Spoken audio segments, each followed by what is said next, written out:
안녕하십니까. 반갑습니다. 제마입니다. 머리를 어제 했었는데요.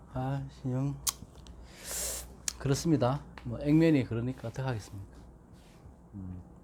자, 오늘 뭐 단도직입적으로 딱 들어가서 사주첩경 추명가 이제 3권에 4번 할 거거든요. 제 4번 면장사주거든요. 면장사주. 그게 공무원이죠. 공직에 있는 사람입니다. 면장사주인데 제가 필수는 먼저 해놨습니다. 건명.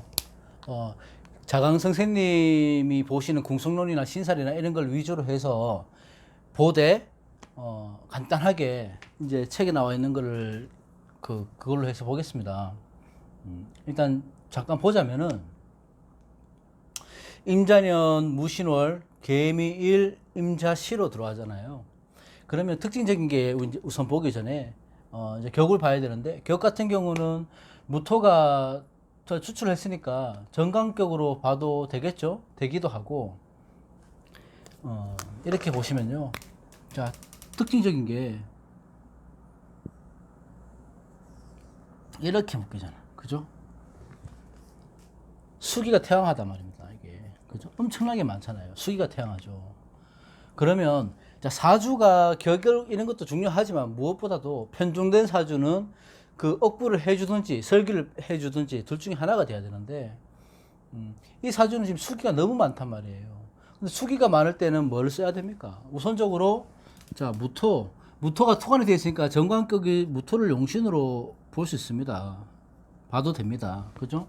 그러면 무토를 써서 제방의 역할을 해줄 것인가, 미토나 술토를 써줄 것인가, 또 하나 수기가 태양할 때 얘기입니다. 또 하나는 임목으로 해서 이 많은 물의 기운을 빼줄 수 있던가, 이렇게 돼야 되는데, 사주 자체가 지금 이렇게 보면 수기가 굉장히 왕한데요, 문제가 되는데 무토가 그래도 근근이 있어요. 근근이 무토가 제방 역할을 해주긴 해요. 근데 이게 자, 일지에 무토가 없었다고 치면 무토가 제방 역할을 해줄 수 있겠습니까? 용신의 역할을 못하는 거죠. 토류가 돼버리니까. 그래도 일지에 뿌리를 두고 있기 때문에 그래도 용신의 역할을 이 무토 때문에 살아가는 겁니다. 이분의 입장에서는 무토가 용신이 되는 거죠.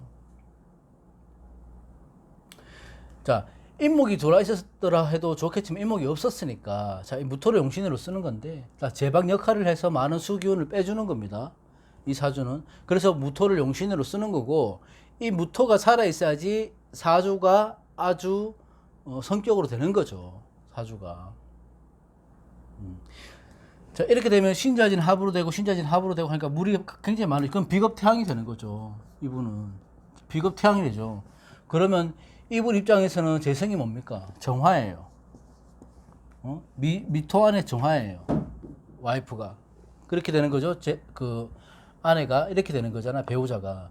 근데 이 배우자가 이 면장의 사주 촉경에 보면 처삼망으로 나와 있는 거거든요. 그러니까 자식을 놓다가 돌아가신 건데, 이거 이제 사주 촉경 보면서 좀 이따 얘기할 건데, 자, 이 정화가 사실 제가 볼 때는 그래요. 이건 제 생각입니다. 정화가 만약에 투관이 되어 있다고 했었을 때는 사실 정화는 힘을 없어요. 못 씁니다. 그래도 암장의 장관 안에 들어가 있기 때문에 정화가 그래도 어느 정도의 살아갈 수 있을지, 정화가 투출돼서 이렇게 되면 정임합거 돼버린다고요. 그죠? 수다 화승돼 버린다고요. 그러면 정화가 떠 있었으면, 물론 지금 이 사주는 이제 사주 척경에서는 돌아가신 걸로 나오긴 하지만, 이 떠 있었던 것보다는, 투出된 것보다는 장관 안에 있는 정화가 배우자가 차라리 나을 수 있었겠다, 이런 생각이 드는 겁니다. 그래서 사주가 이렇게 그 수기 태양으로 해서 신강할 때는 무토를 써두든지 임목을 써두든지 해서 빼주는 게 우선이 돼야 돼요. 그걸 하는 것보다는, 억부를 하는 것보다. 무엇은 어떤 사주든지 간에 사주가 편중돼서 너무 왕한 기운이 있다면은 첫 번째는 설기가 돼야 됩니다. 두 번째가 억부가 되는 거고. 그죠? 그래서 이 사주를 이제 사주 촉경을 보면서 말씀을 드리자면은, 자, 면장 사주고요. 사주 촉경. 자, 이제 읽어 드릴게요. 이게 특징적인 거를 말씀드릴게요. 여기서 자, 무기수 일주 봉자미, 그는 만났다는 의미잖아. 그러니까 경봉 경겁하는 자는 산초 혼모 곡하니, 그러니까 처가 아예 낳다 죽어서 혹한다. 이거 뭐 곡소리 난다 이 말이에요. 운단 말이에요. 슬퍼서. 그러니까 산리 산후주의, 산후주의에 주의하라 이런 뜻이고, 이제 이걸 들어가 본다면은 자, 군지성하 도량 광대 이렇게 나와요. 그대의 성품이 어떠한가, 지혜 있고 도량이 매우 넓도다 이렇게 나오는데 첫 구절이요. 그대의 성품이 지혜 있고 도량이 넓다. 이 말은 뭐냐 하면 그 우리가 사주에서 수의 기운을 지혜로 보는 거예요. 지혜를 보는 겁니다. 수를. 그럼 수가 이렇게 다양한데 많은데 무토를 해서 수를 제어를 잘 해주니 그대의 도량이 매우 넓다 이렇게 얘기하신 것 같고, 생월 봉공 포리고기, 생월에 공이 맞았으니 고향을 떠나 살게 되리라. 제가 말씀드리지만 생월에 공을 맞았다는 거는 공망 맞았다는 거예요. 개미의 공망은 신유잖아요. 그러니까 월지 공망이라 맞았다는 거예요. 월지 공망을 맞았으니 고향을 떠나서 살게 되리라 이렇게 얘기하는데, 이 통변에 있어서 지금 자강 선생님께서 워낙 유명하신 분이고 대가기 때문에 그 아주 깊은 뜻은 몰라요. 물론 이 책에도 다 안 나와 있겠지만 그래도 이런 걸로 해서는 단편으로 이렇게 판단을 해서는 안 됩니다. 월지 공망이라고 해서 다 고향을 떠나 산다, 부모 인연이 없다, 뭐 이렇게 보시면 안 된다는 거예요. 어쨌든 책에서는 자, 월지 공망이 있어서 월 공망이라서 공이 맞았다.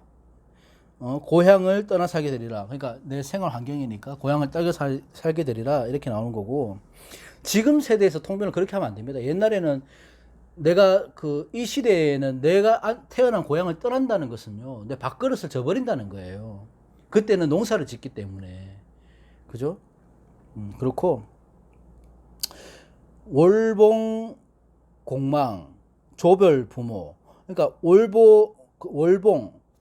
월봉이란 월지에서 만났다 이 뜻이거든요. 월지에서 만났는데 부모궁 공망살이 있으니 일찍 부모님을 작별하도다. 아까 방금 전에 했던 말이 그 말이에요. 그 월지 공망이 있으면 부모님하고 다 작별하나? 그건 아니에요. 그냥 이 자강 선생님께서 이제 임상을 했던 분이고 하니 그렇다, 그런 특징적으로 보는 거예요. 월지 공망은 그런 경우가 있다 이렇게 보는 거고, 상천거방 기처산망 이렇게 나와 있어요. 여기 잠이 상천으로 재가 상하여 아마도 처가 산망했도다.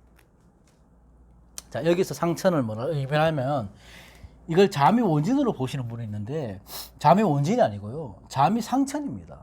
그러니까 원진이기도 하고 상천살이기도 해요. 육해를 방해하는 살이 상천살이라고 하는데, 이 상천살이 이제 자강 선생님은 상천산으로 받는 거예요. 원진으로 본 게 아니고 상천산으로 봤습니다. 상천살로. 그러니까 잠이 상천, 처가 상하여, 처궁에 잠이 상천으로 맞았으니 처궁에서 처가 상하여지 아마 산망했도다. 이렇게 산망했도다. 이렇게 했는데, 이걸 제가 생각을 해보니까, 자, 나는 개수 입장에서 비겁이 굉장히 왕하잖아요. 다 비겁이에요. 그죠? 그럼 비겁이 극하는 거 뭡니까? 재성을 극한다고요. 재성이.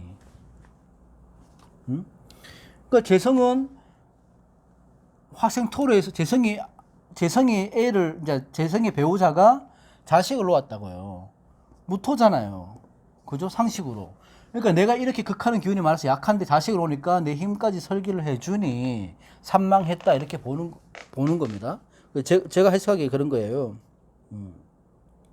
그러니까 이 배우자 궁인 재성이 정화가 내가 많은 것에 극을 당해서 안 그래도 약한데 자식을 놓으면서 식상으로 안 그래도 근근히 붙어 있는 내 에너지까지 다 빼준 거야. 그래서 산망했다. 왜? 상천살로 맞고 있으니까. 그렇게 보신 거고, 이거 보시다가 다른 의견이 있으시거나 뭐 제가 틀렸다고 생각하시는 분들은 댓글 좀 남겨주세요. 저도 완전한 건 아닙니다. 제가 해석하기에 그런 거예요. 그리고 막탄상계, 탄자인가? 한자는 저도 확실히 제가 못 찾아봐서, 막탄상계 재석양현.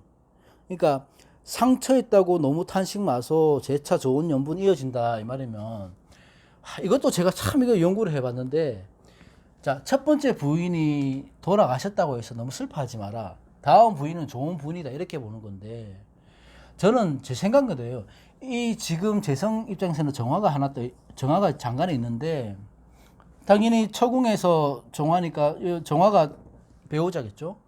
배우자가 투출했을 때, 정임 합거돼서 이때 가셨을 거고, 두 번째 배우자도 정임 합거돼서 가실 수도 있겠다. 근데 두 번째 배우자도 제 생각에는, 그러니까 해로를 할 수 있는 배우자는 아니었겠다 이렇게 생각이 드는데, 그러니까 여기에서 책에서는 그렇게 나와 있으니까요. 뭐 그거는 뭐 자강 스님 더 잘 아시겠죠. 그러니까 보세요.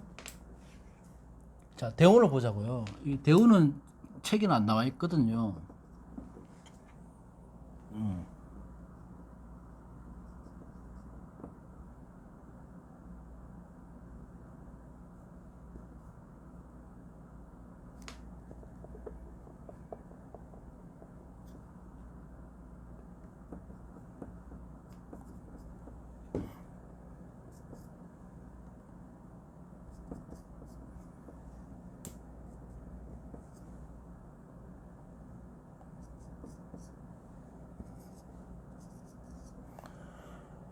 뭐 한 이렇게 되겠죠, 그죠?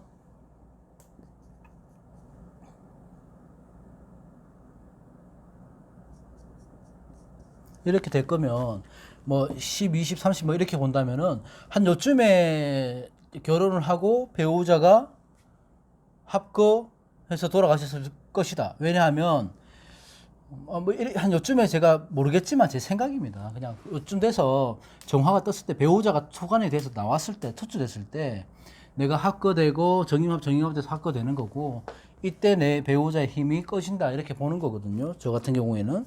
그래서 한 요쯤에 한 30대쯤 40대 요 중년 초중년에 그런 일이 있지 않았을까. 대운의 흐름으로 봐서는 그렇게 보는 거고요. 자, 관인상생 신등 공문이라 이렇게 했어요. 그러면 정관 정인이 상생하고 있으니 이름이 행정 공문에 오른다. 그러니까 국록을 먹는다는 얘기예요. 공무원이 된다는 얘기인데 이게 이 관인상생을 이렇게 더 보는가 싶기도 하지만 자, 여기서 관인상생은 뭐냐면 이 정관이 관인상생해서 이렇게 오는 거예요. 토생금 금생수에서 이렇게 오는 거예요. 그래서 관인상생으로 보신 거예요.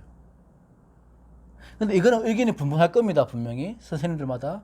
근데 이제 자기 선생님께서는 이 관이 용신으로 쓰기 때문에 이 용신이 관인상생이 잘 돼준다고 봤을 거예요. 아마. 그러니까 관인상생이 된다고 얘기를 했겠지. 이렇게는 안 된다고 보시는 분들이 있어요. 이렇게 흘러가든지 그죠? 이렇게 흘러보든지 이렇게 되는데 어쨌든 이걸로 봤을 때는 관인상생이 된다. 지금 책에서 나오는 거는 그래서 국록을 먹는다. 면장을 했다 이런 얘기고요. 그 다음에 막탐제리 가산여설 이렇게 나오는데 가자여설인가? 가산여설인가? 어쨌든요. 자, 재물을 탐내어 사업하지 마소. 가산이 물로 쓰신 듯이 나간다. 이거는 뭐 당연히 재성을 탐하면 이 수다 토류가 되죠. 그죠?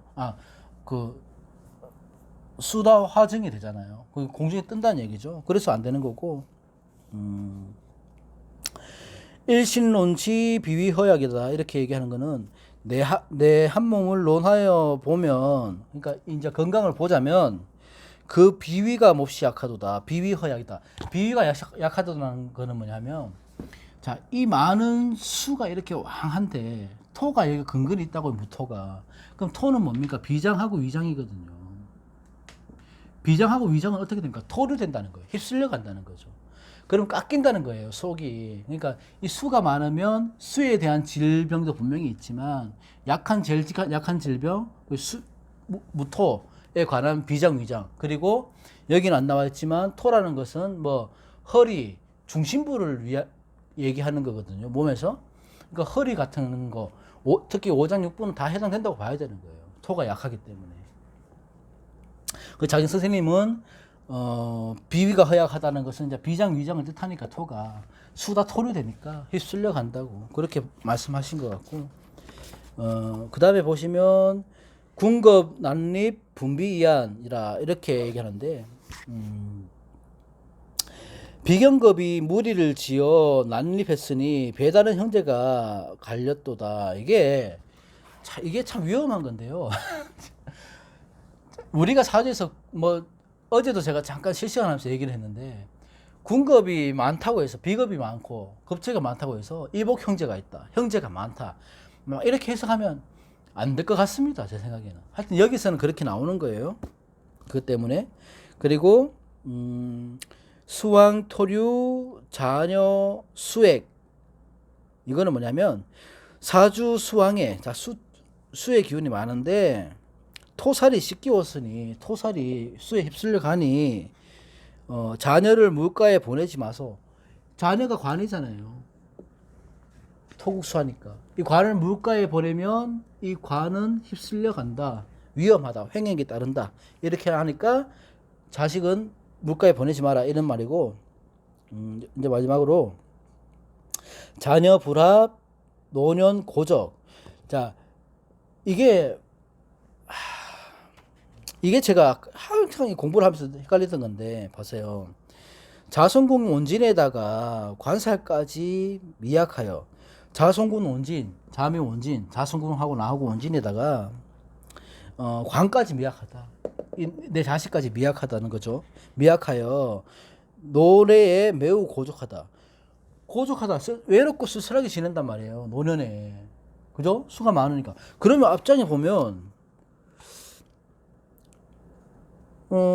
상처했다고 너무 탄식 마소. 재차 좋은 연분 이어진다고 했는데 그럼 이 연분이 없다는 얘기잖아요. 그죠?